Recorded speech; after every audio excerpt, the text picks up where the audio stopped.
ici sur une application. Vous voyez, le tracteur 8 est en ligne. Vous avez fait aussi un autre. Ils l'ont branché dans les autres tracteurs. Maintenant, ici, il me dit qu'il est en ligne. Je pourrais savoir il est où, la distance, tout ça. Ici, l'adresse.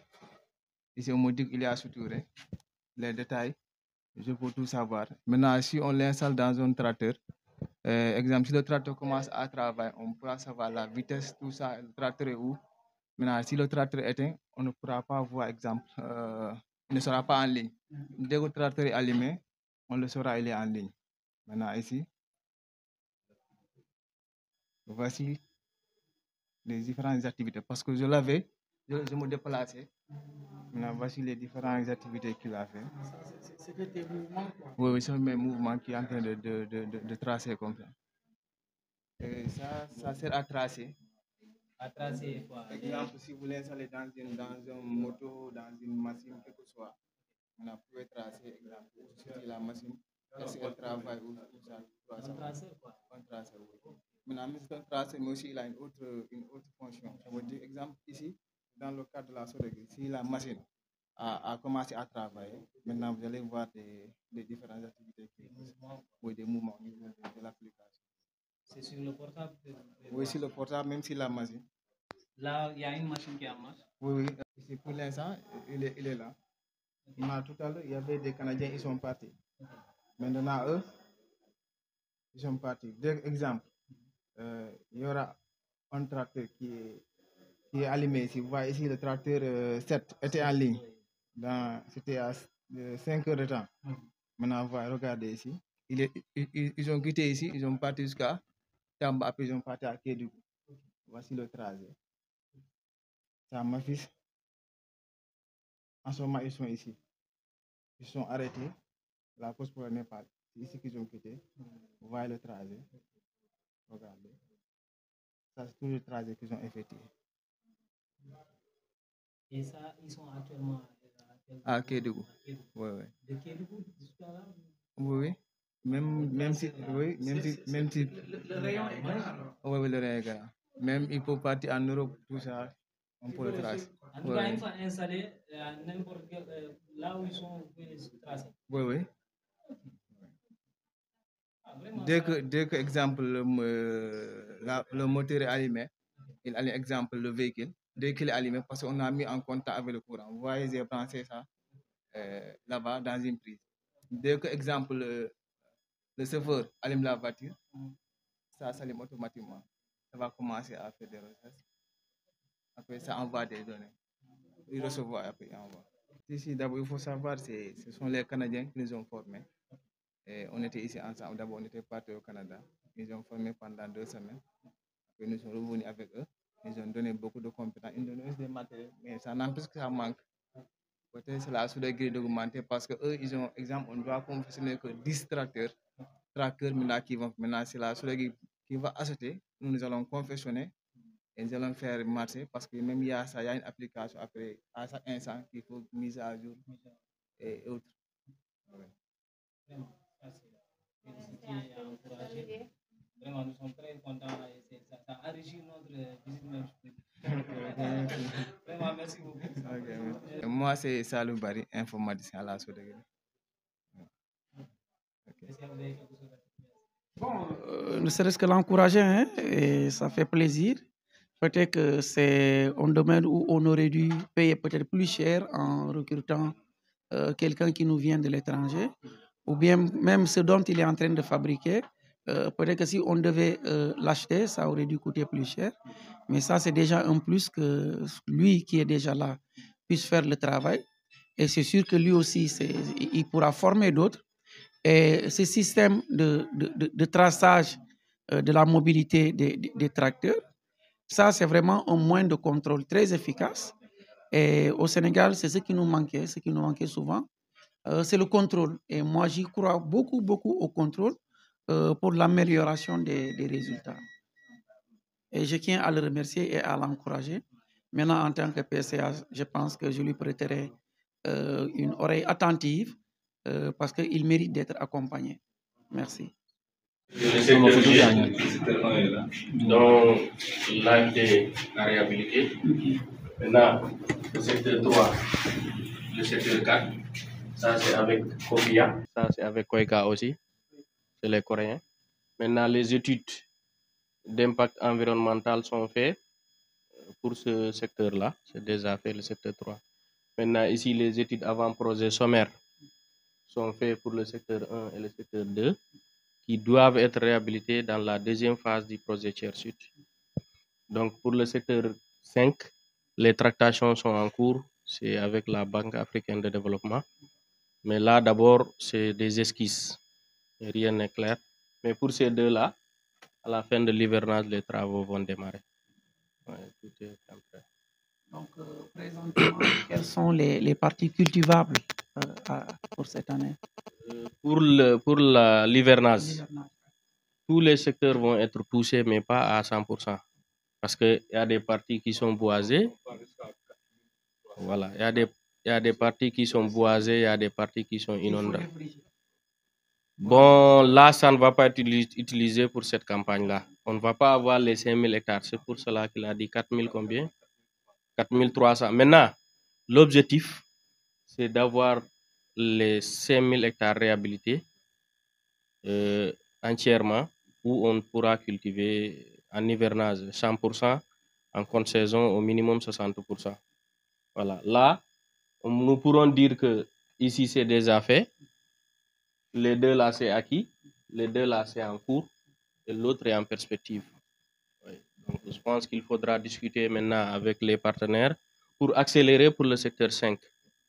Oui. Parce que si les deux là sont réhabilités, celui-là, ça c'est en cours, ça va amener. Les gens vont penser qu'ils sont délaissés et autres, alors que c'est un processus. Voilà. Je pense qu'en interne, il faut discuter vraiment sur le 5. On a donné les DAO, les dossiers d'appel d'offres pour la réhabilitation, sur tous les travaux à faire, tout. On l'a envoyé au directeur technique. Je pense qu'il a partagé avec le DG. Donc, il faut réchauffer ça pour que ça passe. On en parlera pendant le conseil qui doit avoir au plus tard avant le 30.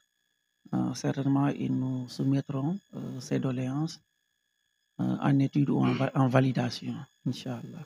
Autre information pour le 3, ce sera une station pompage qui va fonctionner au solaire. Ce sera une première ici, dans notre zone, d'avoir une station de pompage solaire qui va être installée ici. Donc, ici, les terres qui restent à aménager, c'est quel côté? Bon, cette partie-là, nous l'avons identifiée. Et entre le secteur 5 et cette partie-là, je vais vous donner après, il y a une carte. C'est plus de 1000 hectares qui sont déjà identifiés. Oui, et au niveau de Awatam. Plus de 1000 hectares identifiés et cartographiés. Je pense qu'on a un partenaire. Oui. Maintenant, comme la Sodagri a étendu sa zone, nous avons fait des études sur la partie du fleuve Gambie, Noba, là-bas, là, Passe Gounas, là où on était là. Oui, il y a des études pour que les gens puissent aménager la partie de la zone du fleuve Gambie, quand même, parce que c'est toujours dans la zone d'intervention de la Sodagri. Et aussi, le barrage d'Afignam, qui a été rétrocédé à la Sodagri, mais que le suivi n'est pas effectif. Il y a 11 000 hectares de terre là-bas qu'il faut mettre en valeur. Voilà. Je pense que le DG avait fait une visite là-bas, ça a tourné. Voilà, donc voilà. Donc je pense qu'il faut qu'on bouscule pour que tout ça puisse être mis en valeur. Bon. On y travaillera.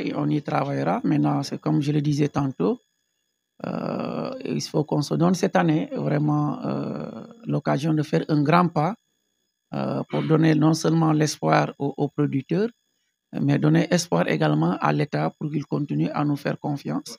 Et c'est à ce moment-là seulement qu'ils vont avoir un œil sur nous. Parce qu'en principe, ils sont intéressés d'appuyer ceux qui feront des résultats.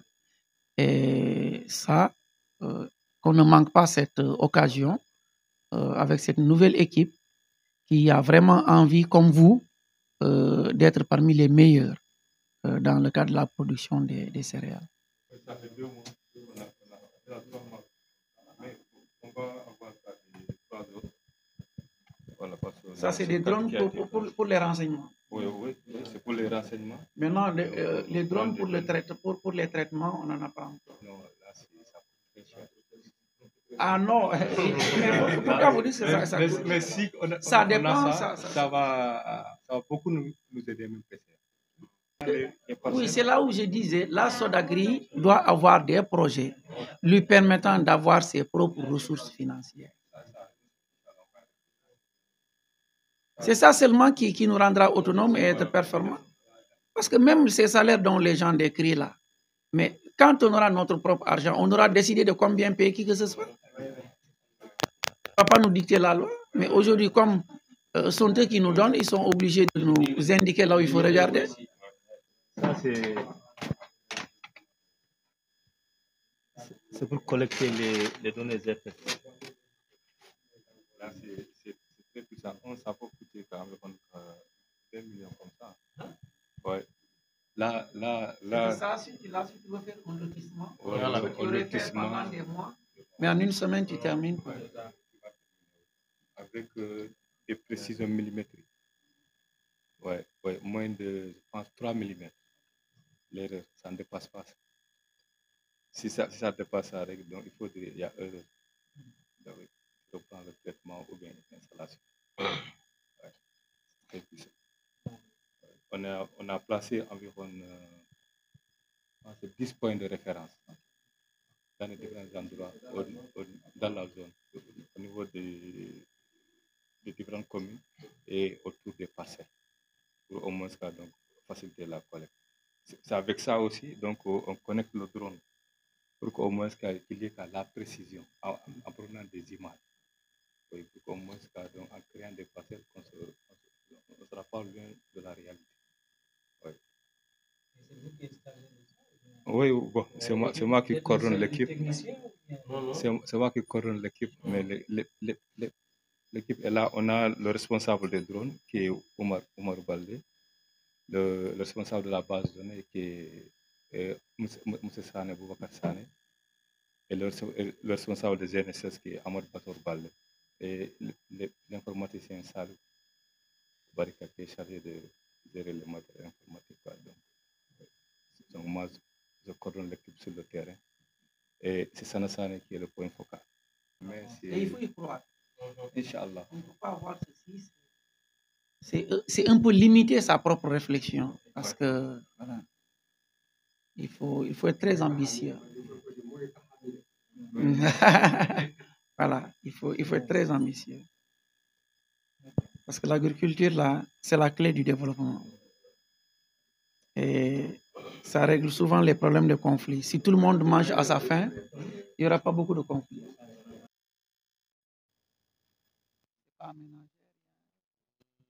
Ici, c'est la réserve. Mais il y a des activités de pêche quand même qui se développent ici. L'étendue d'eau que vous voyez là, c'est notre réserve. Donc, la capacité maximale du barrage, c'est 90 millions de mètres cubes. Donc, c'est à partir de cette eau-là qu'on fait les prévisions pour la contre-saison. Maintenant, la fuite dont vous disiez, vous entendez le bruit. C'est que nous avons ici 3,5 mètres cubes par seconde. C'est ça. Cette ouverture-là. Bon, ça ne se perd pas complètement parce que le deuxième barrage du confluent retient une partie. Mais au fil du temps, ce barrage-là aussi, quand il est plein, il va laisser passer. Donc, c'est urgent. Les études sont faites dans le cadre du projet Tiers Sud, l'estimation des travaux et tout. Et vous voyez ici, un canal, il y a de l'eau qui passe, vous voyez. On a essayé de bloquer ce taux-là, mais on n'est pas parvenu quand même à régler complètement le problème. On doit le bloquer à partir d'ici ou on doit le bloquer Normalement, on doit bloquer ici. Maintenant, à défaut d'ici, il faut le bloquer. Oui, non, nous, ça, c'est une solution temporaire pour limiter les dégâts. Mais ce n'est pas la solution finale. La solution finale, c'est de faire une digue ici, vider l'eau qui est là, faire les travaux de réparation nécessaires, ensuite fermer. Isoler d'abord. Oui. Oui, oui, c'est la fuite qui continue. Parce que normalement, au deuxième barrage. Oui. Parce que normalement, ça, voilà, vers parcours. Normalement, ici, on doit ouvrir quand on a le besoin, fermer, garder le reste. Mais actuellement, on n'ouvre pas, on ne ferme pas, on ne maîtrise pas. Donc, c'est en train de partir. Si vous ouvrez, qu'est-ce qui se passe? Quand on ouvre, c'est comme ça. Pour diminuer, pour réguler. Oui. Tout en parlant en hivernage. Si vous bloquez continuellement, ça peut même traverser la digue. Voilà. Maintenant, pour réguler, quand il y a un excès, il faut diminuer. Voilà. Maintenant, ou bien en contre-saison. Quand nous cultivons dans plusieurs secteurs, au mois de mai, nous constatons que le niveau de l'eau a baissé. Donc, on ouvre ici pour renforcer le barrage de Nyandouba parce que l'altitude nous a permis d'avoir des niveaux différents. Ce barrage-là est plus élevé que le deuxième. Le deuxième barrage est plus élevé que les stations de pompage. Donc, en venant, vous avez constaté vers Kunkane, là, au pont, là, il y a de l'eau. Cette eau-là, si on ouvre ici, elle alimente le confluent qui alimente le pont qu'on a traversé là et qui alimente les stations de pompage. Voilà. Maintenant, il y a un outil, c'est une sonde. C'est avec cette sonde-là que nous, on prend les mesures ici. Oui. Parce que moi, en tant que gestionnaire de la ressource en eau, j'utilise cette sonde-là pour connaître le niveau de l'eau à l'instant T. Par exemple, quand je mesure ici, je peux vous dire quelle est la quantité d'eau stockée ici à l'instant T. Mais nous avons beaucoup écrit pour qu'on nous modernise parce que ça, c'est manuel. Alors qu'actuellement, les gens utilisent, il y a ce que l'on appelle les écologues. Donc, à partir du bureau, c'est une fiche qui est insérée ici. Moi, je peux télécharger. Mais bon, on a la Sodagri quand même parfois, il y a d'autres priorités. Les gens misent plus sur les semences que sur la gestion de l'eau. Ah, mais la semence, là, elle doit être alimentée après. Voilà, quand on sème, on a besoin de cette eau. Ça, on le fait avec les moyens du bord. Hein. C'est toute une chaîne, hein, c'est Oui. toute une chaîne. Vous pouvez nous montrer ça? Non, on va partir là-bas.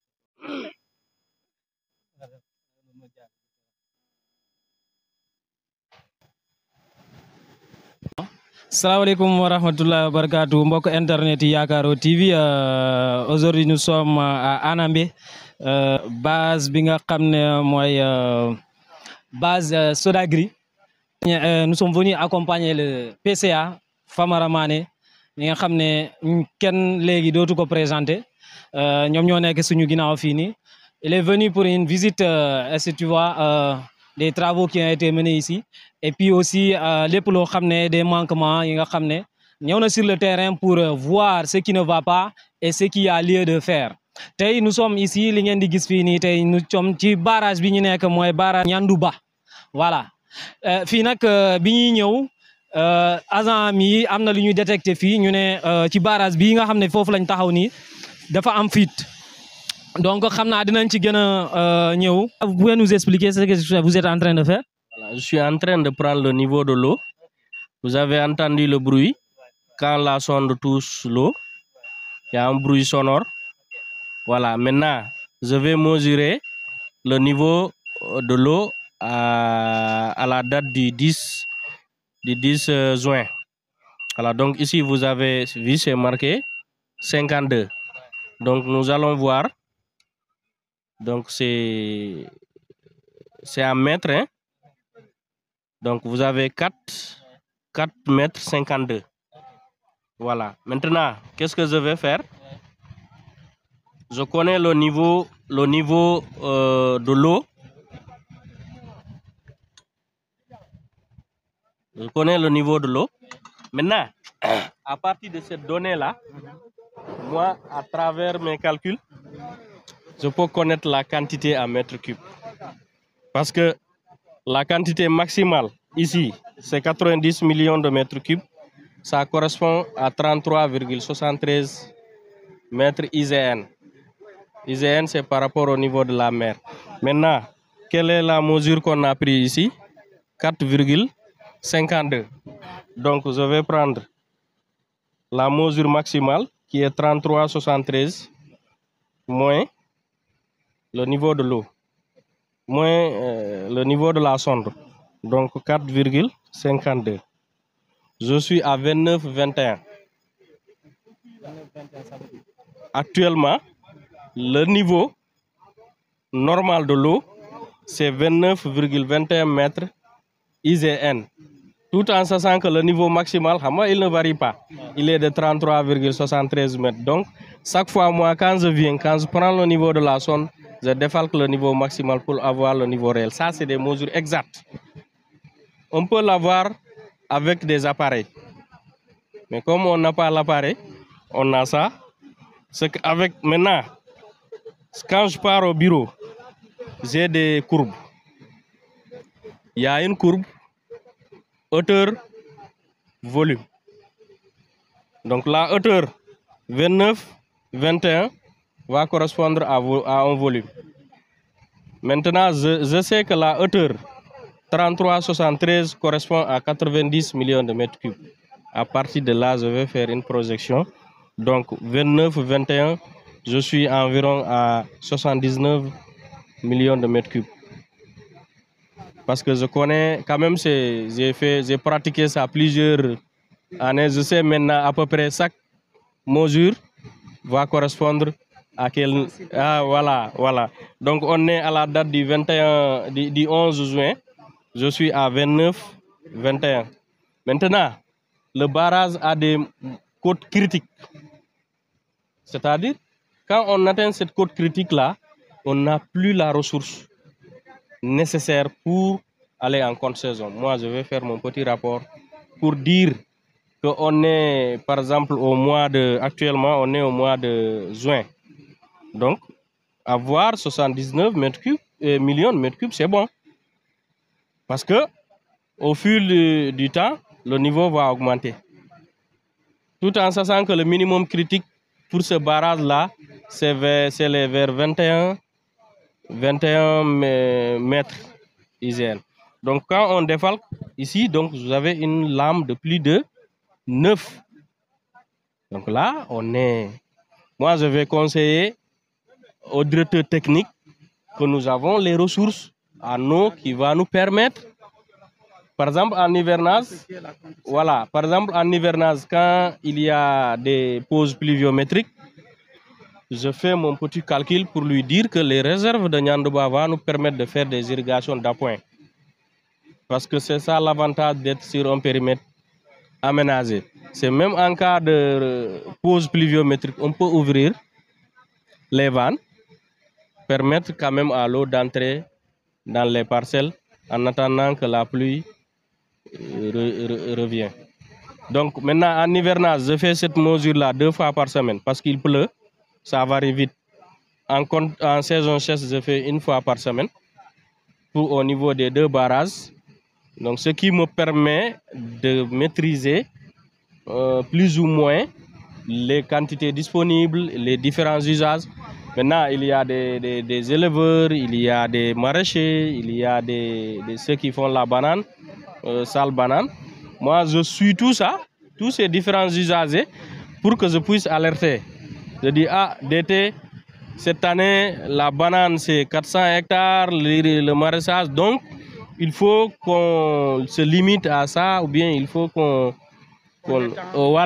étend. Donc, en réalité, c'est ce rôle-là qu'on joue dans la gestion de l'eau. Voilà.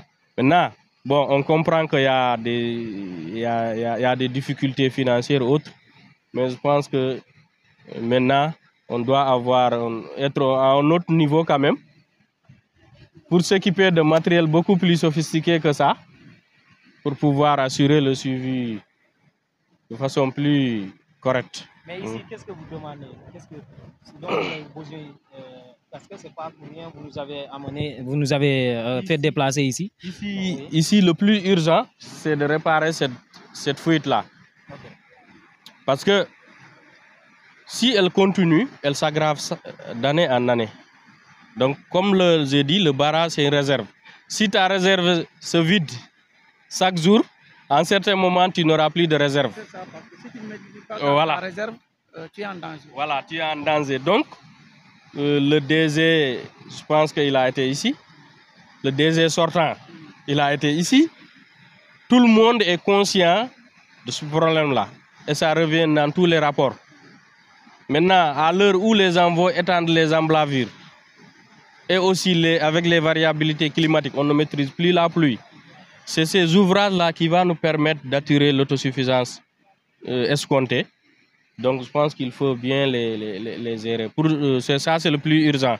Maintenant, l'autre partie, quand même, c'est d'avoir les équipements hydrométriques qui va me permettre de suivre ce que je viens de faire ici, qui va me permettre de contrôler à distance. Ça. Oui, qui va me permettre. Parce qu'avec le matériel là, en ça, il faut que je vienne pour mesurer. Mais avec le matériel dont je vous dis là, ça prend les mesures chaque 4 heures. C'est automatique. L'appareil prend chaque 4 heures une mesure. Donc moi, en ce moment, je pourrais prédire quand est-ce que le barrage va déborder et on va informer les populations pour qu'ils prennent les dispositions. Parce que là-bas, vous avez un ouvrage là-bas, ce qu'on appelle le déversoir. Quand le barrage atteint son trop-plein, le surplus traverse. Généralement, c'est au mois de septembre. L'année passée, c'était au mois d'octobre, parce qu'on a eu des pluies exceptionnelles au mois d'octobre. Mais moi, je peux juste alerter, leur dire que prochainement, il peut y avoir ça, mais je ne peux pas leur dire que exactement ce sera... Alors que si j'ai ce dispositif dont je vous dis là, je pourrais leur dire que dans cette semaine-là, préparez-vous, il peut y avoir des inondations, il peut y avoir un débordement des cours d'eau. Voilà. Maintenant, en parlant de cette pluie, est-ce que, bon, en cas où ce n'est pas traité à temps, qu'est-ce que ça peut donner? Voilà, les conséquences. Les conséquences ici, c'est la perte de notre réserve. Oui. Parce que si on parle d'aménagement, d'irrigation, c'est parce qu'il y a cette réserve-là. Et les réserves même servent à quoi? Cette réserve-là, c'est en quelque sorte, c'est notre stock qui nous garantit de cultiver qu'il pleut ou qu'il ne pleut pas. Ça veut dire que... Ce stock-là permet d'arroser le riz qu'on va cultiver. Voilà. Autrement dit, en cas de manquement de pluie, de déficit pluviométrique, donc les gens vont puiser sur cette réserve pour arroser les périmètres. Voilà. Oui, moi je pense que ce qui me revient de droit, c'est comme il l'a dit, ils ont écrit, ils ont réécrit. Mon devoir en tant que PCA, c'est de faire parvenir ce courrier aux plus hautes autorités de ce pays, dont son Excellence Bassirou Diomaye Diakhar Faye, parce que ça c'est une urgence. Et aujourd'hui, l'agriculture est une priorité, voire même une surpriorité pour atteindre l'autosuffisance alimentaire. Parce que moi, je suis vraiment ému et ébahi de voir toute cette réserve. Et autour de cette réserve, je ne vois aucun aménagement agricole. Ça, quand même, ça m'a beaucoup marqué. C'est la même image que je garde du barrage de Afignam, dont également l'eau est douce, abondante, mais malheureusement autour du barrage de Afignam, également, il n'y a aucune installation. Et tout ça, c'est, si tu prends le cas de Afignam, c'est après 40 ans, c'est le barrage de Afignam. C'est en 82, j'étais encore, je pense, en 3e. Et aujourd'hui, jusqu'à cet âge-là, le barrage reste inexploité. Et ça, c'est vraiment du gâchis. Et ce gouvernement-là, je pense, doit pouvoir accorder les corrections nécessaires pour que cet investissement-là soit utile aux populations. Bon, le message, qu'est-ce que vous attendez même de la population de Anambé? Voilà, la première chose, c'est de savoir d'abord, est-ce que toutes les forêts qui sont autour, c'est des forêts classées ou c'est des forêts déclassées. Voilà. Ça, c'est une information dont on a besoin.